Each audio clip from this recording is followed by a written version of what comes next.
As people, we want to be independent. We don't want to be told what to do. We don't want to be told that we can't drive. We don't want to be told that we're going to be, locked up someplace. And so we do our best to, to keep things from getting to that point. And so I think that because an individual has a mental illness, not all expressions of autonomy or desire for independence is a bad thing. Because I think it happened to me a little bit, getting pigeonholed. Well, you've got this personality trait, and you've got that little thing going on, and before you know it, your diagnoses, you've got like 7 axes on there, and you're like, oh, I didn't even know I had any of that wrong. And so you get locked into things that they perceive as personality behaviors of a disease. You can't always be forceful, and saying this is how it is and that's it, because that doesn't work.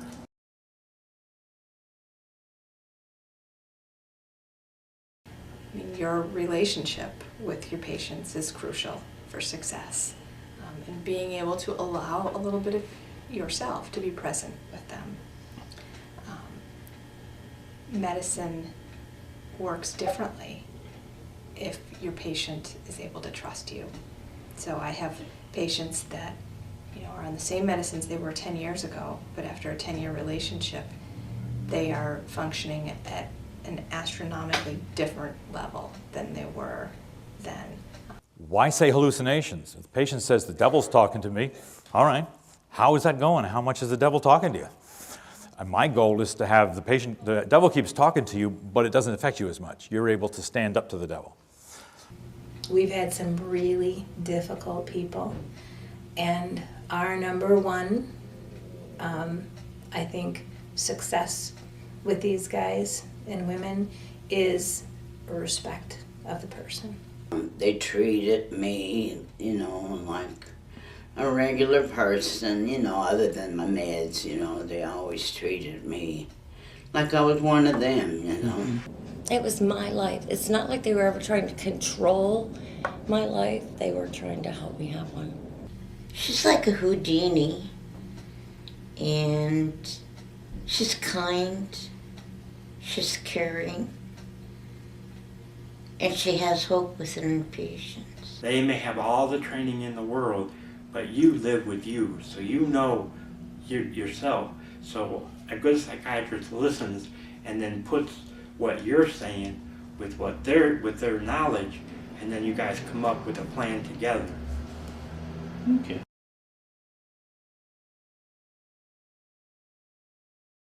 It's nice to not blame people for what's happening to them.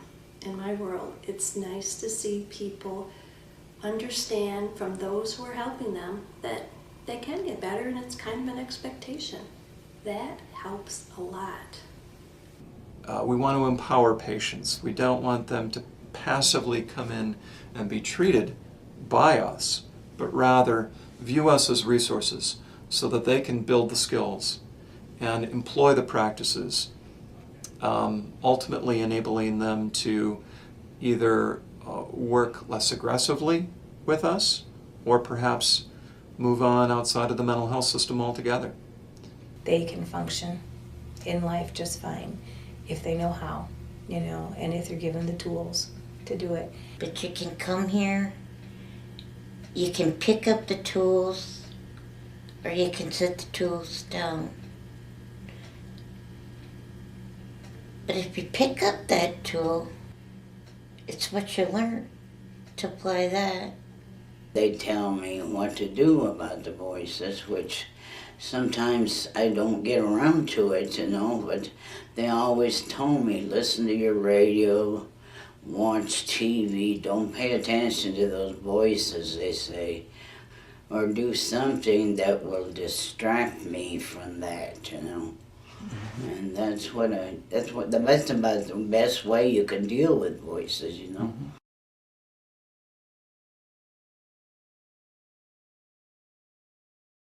Everybody's input is essential. You're going to make everybody's life not only professional life more effective, but you're also going to have more fun. You're going to enjoy your work more. Each professional that's part of the team comes with a set of skills, and so appreciating that fact, and so being willing to learn from the different team members. I think that's what's needed. We need to have buy-in.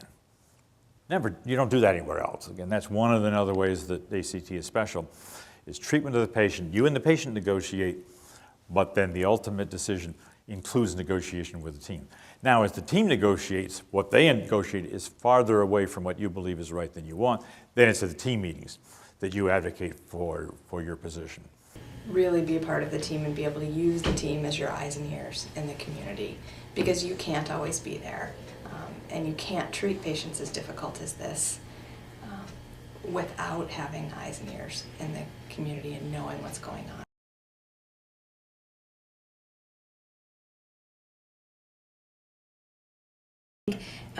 ACT people tend to be a lot of type A, very strong, domineering people, because I think it takes that kind of person to do this kind of job. And when you have that many people in a group at one time, there's bound to be stuff that happens, whether it's a debate about time off or a debate about, what you think, how you're scheduled, or what you think about what needs to happen for the benefit of the client. I mean, there are differences. So I think that the team has to work them out. Sometimes staff will say to me, but I thought in this situation you said to do that. Because they'll confront me and sometimes they'll be right. Sometimes, hey, you're right, we should be doing that. If you have a clinical meeting in the morning and, everybody on your team, but let's say me, thinks we should do A, and I think we should do B, but, the whole team is going, no, let's do A. I have to support A.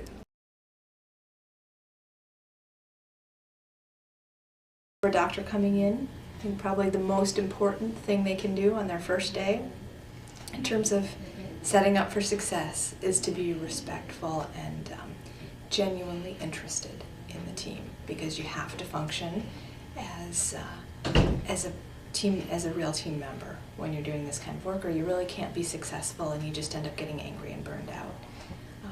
You can have fun with the team, you can have a relationship with them, and at the same time you can figure out you can educate them and help kind of craft them into being able to give the feedback that you need in order to do the best clinical work that you can. If you know your team and you know their strengths and weaknesses, that can help you. That can help you a lot. Trusting your team, understanding that the team is really closely knit. Sometimes it's not. Sometimes there's a lot of divides, and those divides have to be on the other side of the door when you go in for the meeting, because they all have to be, we're talking clients, we're not talking ourselves.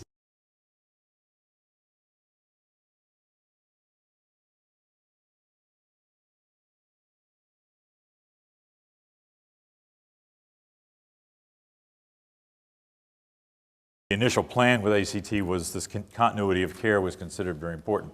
So you all lose control of your patients in terms of direct care during hospitalizations. Being able to talk to other psychiatrists, get feedback, a second opinion here and there can be helpful. So you got the second set of eyes looking at this patient. We've got the inpatient psychiatrist then saying, this is what I see, this is what I think I should do about it. Can we collaborate and say why we think that's not a good approach? And one of the problems that happens is if you hospitalize somebody, in general, they get better. 3 hots in a cot, a quiet environment, there aren't that many bad drugs available. So the inpatient psychiatrist, whatever he or she does, is going to assume that their treatment is better than yours. Why not? The patient came in all psychotic and crazy. 3 days the voices stopped, and yada, yada, yada. So that's, again, one of the tensions. So building a trust relationship, I think, is important. Being able to take the extra time to contact other clinicians who are also involved in the care of your patients so that you can better understand what your patient is going through. They discharged him after 3 weeks. They didn't kick him out, they discharged him, saying that they couldn't work with his substance abuse issues till he got his mental health issues more under control. So I'm working this patient, you know, they're serious alcoholics. Now they come out on lorazepam, 2 milligrams QID, and now I have to detox them. With respect to substance abuse, I think it's essential that a facility, a program, either have good in-house substance abuse treatment capacity or good working relationships with substance abuse treatment facilities. There's this model that whatever happens with psychiatry is secret. And we have this separate care, and other physicians really don't know what we're doing, and we don't know what they're doing. Especially as we move toward medication treatment, I think that's a bad decision. I don't think regular physicians, regular primary care physicians, or even specialists have a clue about mental health or medication combinations or side effects or why we got to where we were in a medication regime at all. And we are constantly educating our docs. And when we find one or two that we really like and are really respectful to the clients and really know where the CMHs are coming from, we keep with them. In general, the good physicians in town, you can only send them 40 or 50 patients. In ACT, I want every other physician that the patient is seeing to have either a copy of my progress note or a list of all the medications I'm using, and I want that back from them. And that's another good thing about Dr. Fellows is he's very aware of all my meds, what's going on with me. He stays in contact with my primary physician and the doctor that's treating me because a lot of these drugs have mental side effects.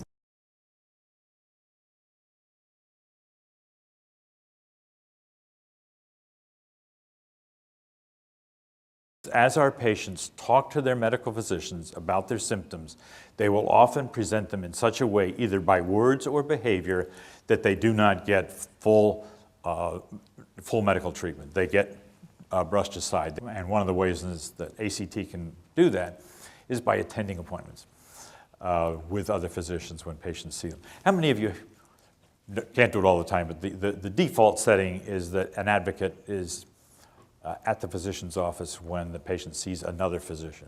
Partly because of drug interactions, partly because of bias of care, partly because of explaining of symptoms, I think it's important. Primary care physicians are much more comfortable treating their patient. If they know you're in the room with them, you hear the prescription, you can pretty well warranty, okay, I'm going to eyes on, give the patient the medicines you're ordering, I'm going to be able to report stuff. The comfort level rises significantly. And so that's another reason for being in the room, that you can reassure the physician that you're going to be the person who gets them the meds and you're going to be the person to report back side effects. When we do that, then we go to court. There's a prosecuting attorney that works with us. There's a defense attorney that works with the patient. The judge is there, and it's in a courtroom and feels very adversarial. So what I do to kind of work with the patient through that and do my best to maintain the relationship is that I tell them exactly what I'm going to say when I'm on the stand testifying. And I go in person. I think that's another important point. You can't possibly read the situation in the courtroom and maintain a relationship with your patient if you're testifying by phone.